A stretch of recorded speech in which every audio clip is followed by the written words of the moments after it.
Oi pessoal, vocês estão bem? Vocês estão de boa? Vocês estão tranquilos? Começar mais um vídeo aqui no canal e mais um vídeo do quadro Papo Reto. E hoje eu quero ler com vocês Hebreus capítulo 10, versículo 25. Não abandonemos, como alguns estão fazendo, o costume de assistir às nossas reuniões. Pelo contrário, animemos uns aos outros e ainda mais agora que vocês veem que o dia está chegando.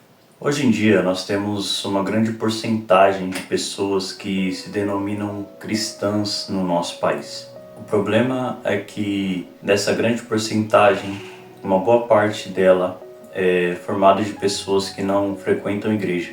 E esse número tem crescido ultimamente. Pessoas que se dizem cristãs, mas que são cristãs caseiras, né? Os famosos desigrejados. E muitas dessas pessoas acabam usando até mesmo argumentos bíblicos para dizerem que não devem congregar numa igreja. Mas quando eu olho para a Bíblia, não é isso que eu vejo. Quando eu olho para esse texto, eu vejo claramente o autor nos alertando acerca da importância de congregarmos. Não é? Em outras traduções vai dizer, não deixem de congregar, como é costume de alguns. Então eu não sei de onde que o pessoal tira a ideia de que a Bíblia ela não nos manda congregar ou frequentar uma igreja. É claro que você vai usar o argumento de que a igreja somos nós, e sim, individualmente falando somos. Mas quando a Bíblia vai tratar a igreja como o corpo de Cristo, ela não trata um por um, ela trata o corpo. Os membros reunidos formam o corpo de Cristo. Você não vê por aí uma mão flutuando sozinha no meio da rua. Você não vê por aí um pé caminhando sozinho no meio da rua. Então, como nós que fazemos parte do corpo de Cristo, podemos dizer que fazemos parte do corpo se nós não estamos no corpo, que é a igreja, que é essa reunião, que é esse ajuntamento. Então não tem como você querer fazer parte do corpo de Cristo se você não está junto com o corpo. O membro fora do corpo, ele morre. Então não tem como essa ideia de que eu vou ser cristão da minha casa. Eu vou ser cristão, mas sem frequentar uma igreja. Não é isso que Cristo nos orienta a fazer. Todas as vezes que você olha para a Bíblia e todas as vezes que você vê grandes sinais que Deus fez com o seu povo, Ele fez quando o povo estava reunido. Um grande exemplo disso é o dia de Pentecostes. Jesus disse, olha, fiquem reunidos em Jerusalém, até que do alto vocês sejam revestidos de poder. O revestimento com o batismo do Espírito Santo só foi possível porque eles estavam reunidos. E dali para frente você vai ver inúmeras vezes a igreja se reunindo, a igreja cultuando ao Senhor no mesmo propósito, mais um ajudando o outro. E a Bíblia deixa claro que um cordão de 2 dobras é mais difícil de quebrar. O que a Bíblia está dizendo? A Bíblia está dizendo, está deixando claro que a gente caminhar sozinho é a receita para o fracasso. A gente caminhar sozinho é a receita de que a gente vai morrer. Quer ver um exemplo muito claro disso também? Quando você faz um churrasco e aquelas brasas ali, o fogo ele se apaga e aquelas brasas elas continuam aquecidas por um tempo. Mas se você tira uma única brasa daquele meio e você isolar ela vai se apagar muito rapidamente, ela vai perder o calor muito rapidamente, enquanto as brasas que estão reunidas, elas permanecem aquecidas. É isso que a igreja faz. A igreja é um ajuntamento onde um fortalece o outro, onde um cultua a Deus no mesmo propósito e juntos a gente forma o corpo de Cristo. Mas as pessoas acham que não precisam estar na igreja para servir a Deus. É claro que a igreja ela não salva, mas o Deus que me salva me manda estar na igreja e a gente precisa entender isso. Jesus mesmo falou sobre isso. Antes dele partir, ele vai dizer que aquele que não comesse da sua carne e não bebesse do seu sangue, não tinha vida em si mesmo. O que Jesus está dizendo? Jesus está falando da ceia. Não tem como você cear de casa. Você ceia com o grupo, com a igreja reunida. Jesus está dizendo, aquele que não cear, não tem parte comigo, não tem vida em si mesmo, sabe? Então você querer ser igreja fora do corpo, não dá.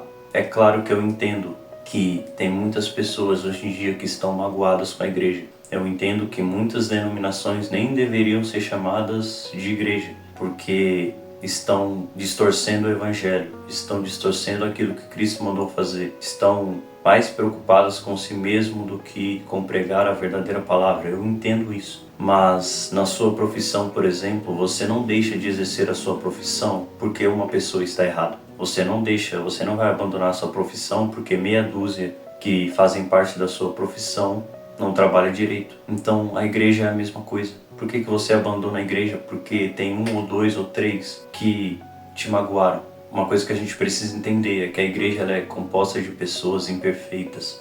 O único perfeito é o dono da igreja. Então se a gente for olhar para as pessoas, é óbvio que a gente vai se desviar. Porque os homens são falhos, as pessoas falham. Inclusive tem até uma frase que se você encontrar uma igreja perfeita, deixe ela lá. Não vá frequentar ela, porque senão você vai estragar ela. Porque a igreja é composta de pessoas imperfeitas. Não tem como você ir para uma igreja e esperar perfeição de lá. Porque todos nós estamos num processo de santificação. Ninguém alcançou o ápice da santificação ainda. E ninguém nunca vai alcançar enquanto estiver nesse corpo com essa natureza caída. Então pessoas erram, pessoas falham. E se você for olhar para os erros das pessoas ao invés de olhar para Cristo, você vai deixar qualquer igreja que você for. Porque qualquer igreja vai ter problema, qualquer igreja vai ter erro, qualquer igreja vai ter situações que não vai te agradar. Mas você precisa continuar. O dono da igreja nos manda permanecer. Mas você tem que olhar para Ele. E somente para Ele. Uma vez que você deixa de olhar para Ele e olha para o erro das pessoas, você não vai permanecer. Ah, mas é que fulano fez isso, fulano fez aquilo. Ok, eu entendo que existem situações e lugares que nem mesmo o Espírito Santo faz parte mais daquele lugar. Tem uma frase que diz que se o Espírito Santo parasse de agir hoje, muitas igrejas continuariam seus cultos normalmente. Porque em muitos lugares, infelizmente, o agir do Espírito Santo não é mais presente. Porque as pessoas simplesmente querem viver do jeito que querem e acham que o estar na igreja garante a elas uma salvação. Ou estar na igreja garante a elas que Deus está se agradando. E não é assim. Antigamente a gente falava, não é? Procure a igreja mais próxima de você para congregar. Hoje em dia mudou um pouco, né? Procure uma igreja mais perto da Bíblia para congregar. Porque está realmente difícil, sabe? Está realmente difícil encontrar uma igreja séria, encontrar uma igreja com um propósito sério. Mas ainda existem igrejas verdadeiras, senão Deus não teria estabelecido a sua igreja. Deus não teria estabelecido essa reunião para que nós façamos, sabe? Deus não teria estabelecido o corpo de Cristo se todo o corpo falhasse, sabe? Deus ainda conta conosco e a igreja do Senhor ainda está viva. Ainda existe uma igreja verdadeira, ainda existe uma igreja que ora, ainda existe uma igreja que lê a Bíblia, ainda existe uma igreja que jejua, ainda existe igrejas levantadas e sustentadas por Deus. Inclusive, você que fala tanto mal de igreja, saiba que o único motivo desse mundo não estar pior é porque a igreja do Senhor ainda está aqui, porque nós ainda temos orado, nós ainda temos levantado clamores em favor de nações, em favor do mundo, em favor de pessoas, e é graças a Deus e graças à igreja que Ele estabeleceu que esse mundo não está pior. Então repense bem antes de falar mal de igreja e saiba que quando você ataca a igreja, você não está atacando pastor A, pastor B, não. Você está atacando o dono da igreja, que é Cristo. Se eu fosse você, pensaria duas vezes antes de comprar uma briga com Ele, porque se a igreja foi estabelecida por Ele, não queira atacar a noiva dele, não queira atacar aquele que Ele separou. Um povo separado, santo, remido, lavado, sabe? Se você ataca esse povo, você está atacando diretamente a Cristo. E você falar que toda igreja, que todo pastor é ladrão, que nenhuma igreja presta, reveja bem o seu conceito, sabe? Olha quantos projetos sociais que são feitos por causa da igreja. Olha quantas vidas são resgatadas por causa da igreja. Você vai falar que todo mundo não presta? Todo pastor é ladrão? Não. Deus não levanta gente ladrão. Deus não levanta gente que vai usar do evangelho para benefício próprio. Deus levanta pastores, Deus levanta homens e mulheres que cuidem de outras pessoas. Tem uma história que ela é muito interessante. Um rapaz queria se desviar da igreja. Ele falou, pastor, não vou mais para a igreja. Aí o pastor perguntou, mas por quê?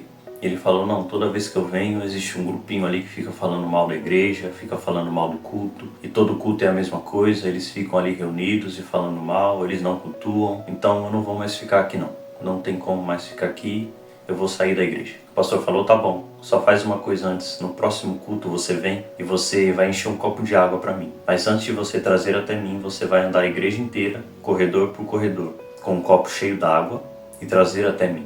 Quando você fizer isso, a gente conversa. Ele falou, tá bom. Quando chegou no próximo culto, o homem encheu o copo d'água e foi caminhando no meio da igreja, corredor por corredor, até chegar até o pastor. E o pastor perguntou, enquanto você estava carregando esse copo d'água, você reparou algum erro na igreja? Ele disse, não, Você reparou alguém falando mal da igreja? Ele disse não. Você reparou alguém fofocando na igreja? Ele disse não. E o pastor perguntou por quê?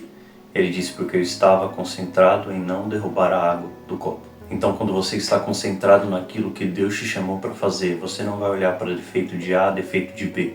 Você vai olhar para Cristo. E mesmo que a igreja tenha problemas, você não vai ficar descendo a lenha nela, sabe? Você não vai ficar falando mal da igreja. Você vai pensar em como resolver o problema da igreja. Porque se você só é alguém que aponta o problema, que diferença você está fazendo ali? Nós precisamos ser alguém que saiba corrigir o problema, sabe? Que use o joelho no chão, a palavra de Deus com sabedoria, para não falar mal daqueles que Deus levantou, mas para ajudar a igreja de Cristo, porque se somos um corpo, cada um ajuda o outro, sabe? É na igreja que a gente se fortalece, é na igreja que a gente aprende, é na igreja que a gente conhece mais de Deus. Então como que a igreja pode ser um problema? Sabe, tantos homens e mulheres que permaneceram de pé graças a reuniões, tantos homens e mulheres que não têm paz nos seus lares, porque a família não serve a Deus, mas quando vai para a igreja encontra a paz, porque ali está reunido com o povo de Cristo. Então como você pode dizer que essa denominação, que essa igreja não é levantada por Deus? Repense bem os seus conceitos. Veja se realmente vale a pena estar distante de uma igreja, porque não é isso que eu vejo quando eu olho para a Bíblia. Não deixemos de congregar. Essa é a ordem de Deus para nós. Não olhe para os defeitos das pessoas, porque todo mundo tem defeito. Olhe para o dono da igreja, que é perfeito. Olhe para aquilo que ele te mandou fazer e faça com excelência para a honra e para a glória de Deus. Você não está ali por pessoas. Você está ali porque Cristo te chamou e Cristo levantou a igreja. E as portas do inferno não prevalecerão contra ela. Então é isso. Muito obrigado pela assistência de vocês. Peço que, por favor, continue compartilhando com o máximo de pessoas possíveis.